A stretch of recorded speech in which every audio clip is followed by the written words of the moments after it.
The Galactic Council had declared humanity extinct 3 centuries ago. Their world, reduced to ash and radioactive glass during the Great Purge, served as a warning to other species who might dare to resist the Council's expansion. The humans had fought harder than any species before them, but in the end, they fell like all the others. Or so we thought. The Discovery. My name is Veldar, Chief Xenoarchaeologist of the Council's Historical Preservation Fleet. We map dead civilizations, catalog their artifacts, and move on. It's academic work, safe, predictable, boring. Until we found the signal. It was broadcasting from the Kuiper belt of the Sol system, barely detectable, cycling through hundreds of dead languages. When our translation matrix finally cracked it, the message was simple.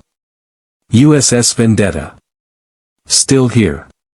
Still waiting. My scales went cold. Every schoolchild in Council space knew about the Vendetta. It was humanity's last dreadnought, the ship that held off an entire battle fleet for 6 months while the human evacuation fleet scattered into deep space.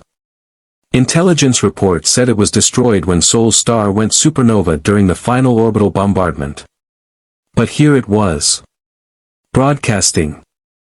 300 years later. Approach. The Council wanted it destroyed immediately. I convinced them to let me investigate first. Historical significance, I argued. We need to understand how it survived. They gave me 3 days and a military escort, 5 heavy cruisers, just in case. As we approached, our sensors painted an impossible picture. The Vendetta was intact. Scarred, certainly. Hull breaches sealed with what looked like melted asteroids. Entire sections dark and depressurized. But its central structure remained whole, drifting in the debris field of humanity's cratered homeworld. Life signs? I asked. Negative, my sensor officer replied. But, there's power.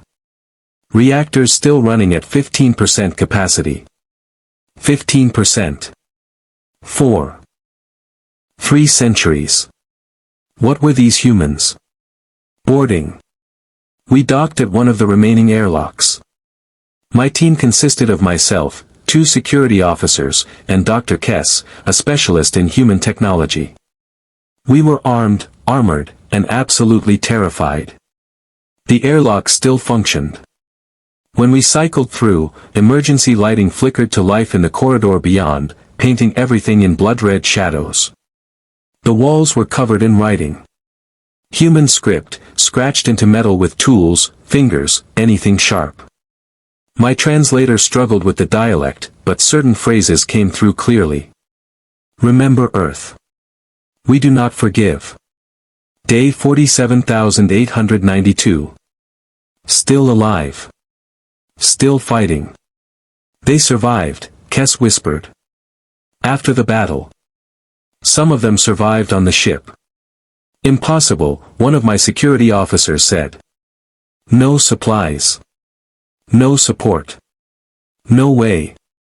But the evidence surrounded us. Supply lockers converted into hydroponic gardens, now long dead. A makeshift water reclamation system built from salvaged components. Sleeping quarters in what used to be a missile battery. They'd lived here. For years. Maybe decades. The bridge. We made our way to the bridge. The door was sealed, reinforced with welded plating. It took us an hour to cut through. Inside, we found them. 17 skeletons, still sitting at their stations. Some wore the remains of military uniforms. Others were dressed in civilian clothes, evacuees, perhaps, or crew who'd run out of proper gear decades ago. In the captain's chair sat a human female, her bones still holding a data pad. Kess carefully extracted it and connected it to our systems. A hologram flickered to life. The woman, alive, her face gaunt but defiant. The captain's log, final entry. Captain Sarah Chen, USS Vendetta, final log entry. Year 298 postfall. My breath caught. 298 years. They'd survived for nearly 3 centuries on this dead ship. If you're watching this, congratulations. You found us. I assume. Your Council forces, here to confirm the kill or loot the wreckage. Well, I have a message for you. We know you think you won. You glassed our world, scattered our people, and declared us extinct. But here's what you didn't understand about humanity: we're too stubborn to die. This ship was supposed to go down in the Battle of Saturn.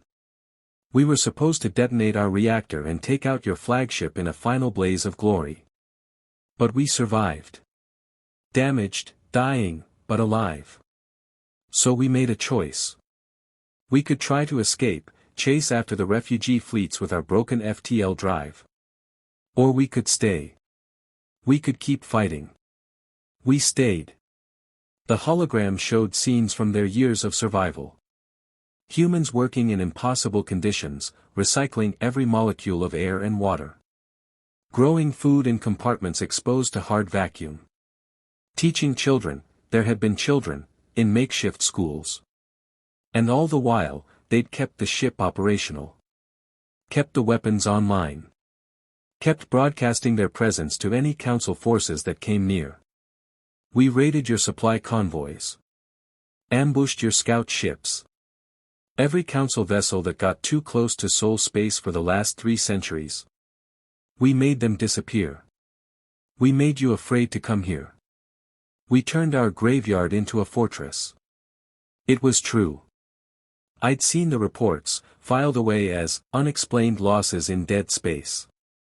No one had connected them to the supposedly destroyed Vendetta. Now, there's only 17 of us left. The youngest is 83. We're the last generation. There's no one left to have children, and our supplies are finally running out. So this is where humanity's war with the Council ends. Not with a bang, but with a whimper. 17 old soldiers, dying at their posts. The captain's recorded face hardened. But before we go, we have one last gift for you. This ship has been transmitting continuously for 3 centuries. Not just our position. We've been broadcasting everything. Every technical schematic. Every tactical manual. Every piece of human military doctrine and technology we possessed. And we aimed our transmission outward. Into deep space. Toward the territories where our refugee fleets fled. So here's your nightmare, Council: somewhere out there, our children's children have been receiving this data for 300 years. They've been learning. Building. Preparing. You didn't make humanity extinct. You just made us angry. The truth revealed. Kes was already working his console frantically. Commander, she's right. The transmission array, it's not just broadcasting locally. It's a phased array, aimed at specific coordinates in deep space. 12 different vectors, all leading away from Council space. How long has it been broadcasting?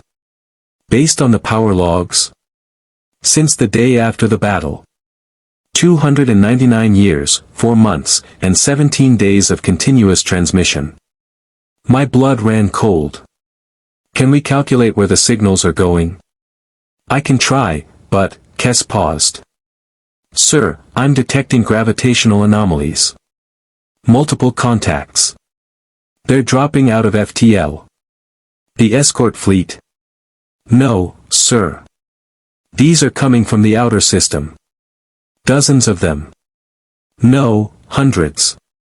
They came home. On the tactical display, ships began appearing. Not Council designs. These were human vessels, but wrong. Evolved. 3 centuries of exile had transformed them into something new. Sleek predators built from desperation and fury. My communications officer's voice shook. Sir, we're being hailed. It's them. The face that appeared on our screen was human, but weathered by generations in deep space. A young woman, perhaps 30, with her grandmother's eyes. Council vessel, she said in perfect galactic standard, this is Admiral Jessica Chen of the Free Human Fleet.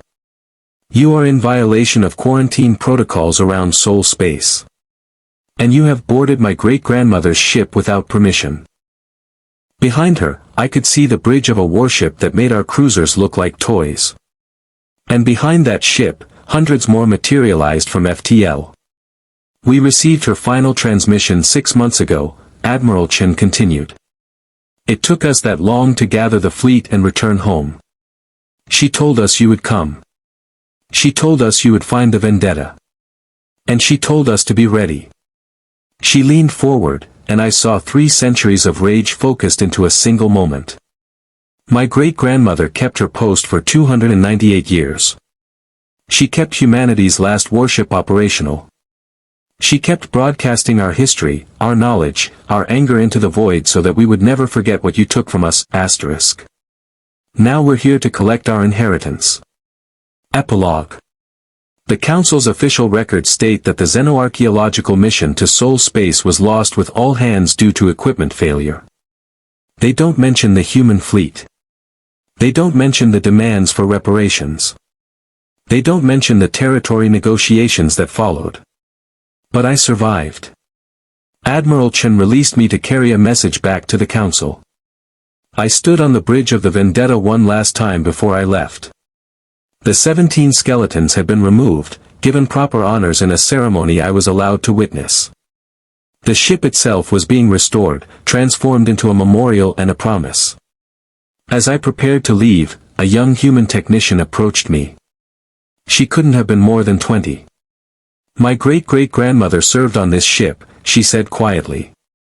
She was 8 years old when Earth fell. She grew up here, in the dark, eating algae paste and breathing recycled air. She lived to be 97. Before she died, she told me, never let them forget what we survived. Never let them forget what we're capable of. She looked at me with eyes that had seen generations of struggle. So tell your council, humanity isn't extinct. We're not scattered refugees anymore. And we haven't forgotten. I delivered that message. The council didn't believe me at first. They sent a task force to Sol Space to verify the situation. That task force never came back. The council now recognizes human space as sovereign territory. We trade, we negotiate, we maintain diplomatic relations. But we never, ever send military forces near Sol Space. Because we learned what the 17 on the Vendetta tried to teach us, you can kill a human civilization, but you can't kill human stubbornness. You can't kill human spite.